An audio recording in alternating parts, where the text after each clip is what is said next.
அன்புள்ள சகோதரர்களே, அடுத்தது என்ன அம்சம் என்று சொன்னால், இந்த சேர்ந்து நடத்தல் என்ற பகுதி நான் 4வது விளங்கப்படுத்திக் கொண்டிருக்கிறேன்.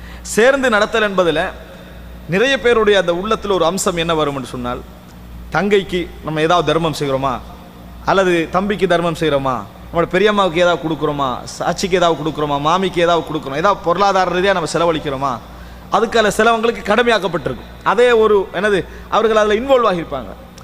அந்த மாதிரி கமிட்மெண்ட் ஆகின சில செலவுகள் இருக்குமே, இதெல்லாம் நினைக்கக்குள்ள மனதில் சைத்தான் ஒரு சிந்தனை போடுவான்.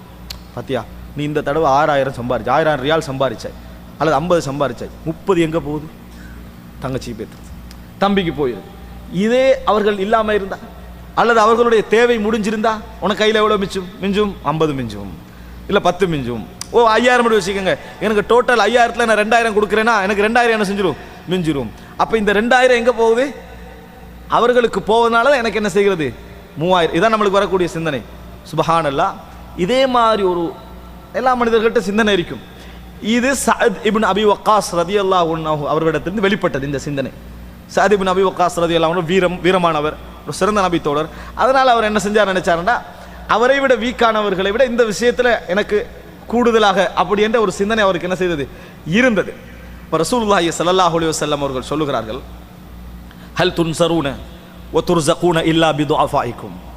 உங்களுக்கு உதவி கிடைப்பதோ, உங்களுக்கு அதிகமாக ரிஸ்க் கிடைப்பதோ, எது எல்லாம் கிடைக்கிறதோ, இதெல்லாம் காரணமே உங்களுக்கு கீழே உள்ள பலகீனர்கள் தான் என்று ரசூலுல்லாஹி ஸல்லல்லாஹு அலைஹி வஸல்லம் சொன்னார்கள். உங்களுக்கு 5000 கிடைக்கிறதா, 2000 நீங்கள் தர்மம் செய்கிறீங்களா, கீழே பலகீனமானவர்கள் இருக்க போய் தான் அந்த 5000 கிடைக்குது. அவர்கள் இல்லையா, உங்களுக்கு 3 தான் கிடைக்கும். உங்களுக்கு எத்தனை கிடைக்கும்? 3 தான் கிடைக்கும் என்பதை ரசூல் ஸல்லல்லாஹு அலைஹி வஸல்லம் அவர்கள் உணர்த்தினார்கள். வஹல் துர்ஸகூன இல்லா பிதுஅஃபாயிக்கும். உங்களது பலகீனர்களை கொண்டே அன்றி நீங்கள் உதவி செய்யப்படவில்லை, உங்களுக்கு ரிஸ்க் கிடைக்கவில்லை. உங்களுக்கு அதிகமாக இறைவன் தருவதெல்லாம் கீழே உள்ளவர்களுக்கு நீங்கள் கொடுப்பீர்கள் அந்த இடத்துல வச்சு தான். அதனால தான் இறைவன் உங்கள் கூட அல்லாஹு ரப்புல் ஆலமீன் அவர்களுக்கு சேர வேண்டிய இந்த தொகையை உங்களை கொண்டு அல்லாது விட்டால் யாரை கொண்டாவது சேர்ப்பான். ஆனால் உங்களது நல்லெண்ணத்திற்காக உங்களை தேர்ந்தெடுத்திருக்கிறான். அவ்வளவுதான். உங்களது நல்லெண்ணத்திற்காக, உங்களது இஹ்லாஸிற்காக, உங்களது இறையச்சத்திற்காக, உங்கள்கிட்ட உள்ள நல்ல குணத்திற்காக உங்களை அல்லாஹ் செலக்ட் பண்ணி இருக்கிறான். நீங்கள் இல்லாது விட்டாலும் அது அவர்களுக்கு போகும்.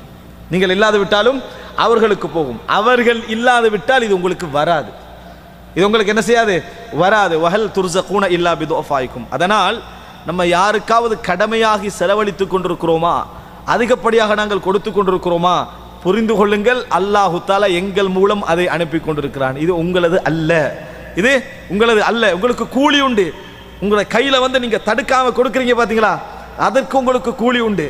ஆனால் நீங்கள் தடுக்கின்றவர்களாக இருந்தால் அல்லாஹ் அதை இன்னொரு வகையில கொண்டு போய் சேர்ப்பான். அல்லாஹு தஆலா அதை எந்த வகையில கொண்டு போய் சேர்ப்பான். நீங்கள் எந்த வகையில் அவர்களுக்கு அருளாக இருக்கிறீர்கள் என்று சொன்னால், என்னிடம் வருவதை இறைவன் தருவதை நான் தடுக்காமல் உங்களுக்கு வழிவிடுகிறேன் என்ற அடிப்படையில் தான் நீங்கள் அவர்களுக்கு அருள் மிக்கவர்கள். மற்றபடி அவர்களுக்கு போய் சேரும் என்பதில் சந்தேகம் கிடையாது. இந்த உபதேசம் யாருக்கு ரசூல் ஸல்லல்லாஹு அலைஹி வஸல்லம் சொன்னார்கள்? சஅத் இப்னு அபி வக்காஸ் ரலியல்லாஹு அன்ஹு அவர்களுக்கு. வஹல் துர்ஸகூன இல்லா பிதுஅஃபாயிக்கும். உங்களது பலகீனர்களை கொண்டே அன்றி உங்களுக்கு ரிஸ்க் கிடைக்கவில்லை. அன்புள்ள சகோதரர்களே, அதனால் ஒன்றை புரிந்து கொள்ளுங்கள். நம்மளால் ஒரு 10 பேர், ஒரு குடும்பம், ஒரு 10 குடும்பம் வாழ்கிறதா, அதற்கு இறைவன் எம்மை காரணமாக்கி இருக்கிறான் என்று நினைங்களே தவிர, நான் இல்லாது விட்டால் உங்களுக்கு வழி என்ன என்ற முறையில் ஒரு வார்த்தை பேசிவிட வேண்டாம். அப்படி பேசுறாங்க.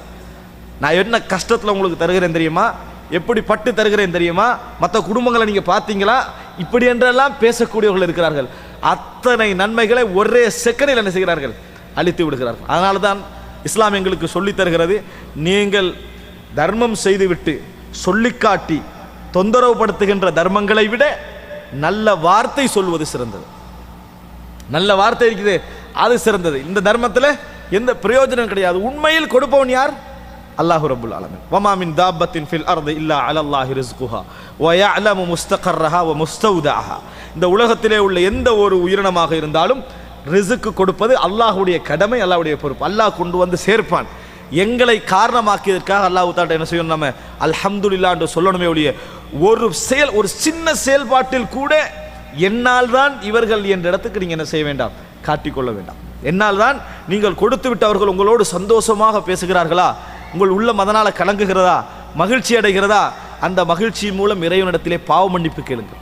யா அல்லாஹ் நீ என்னை செலக்ட் பண்ண, நீ என்னை தேர்ந்தெடுத்திருக்கிறாய், எனது நல்ல உள்ளத்தை நீ வளர்க்கிறாய், அதற்காக வேண்டி அல்லாஹ்வுக்கு நன்றி செலுத்த பழகுங்களே தவிர இதை ஒரு பெருமையாக்கி நமது நன்மைகளையும் அளித்து மறுமை வாழ்க்கையை அழித்துக் கொள்கின்ற நிலைமைக்கு நாம் என்ன செய்யக்கூடாது, போகக்கூடாது. அடிக்கடி ஞாபகப்படுத்திக் கொள்ளுங்கள், நம்மளால் ஒரு சகோதரர் வாழ்கிறாரா, அல்லாஹு தஆலா அவரது விஷயத்தை எனக்கு தருகிறான் என்பது அர்த்தம்.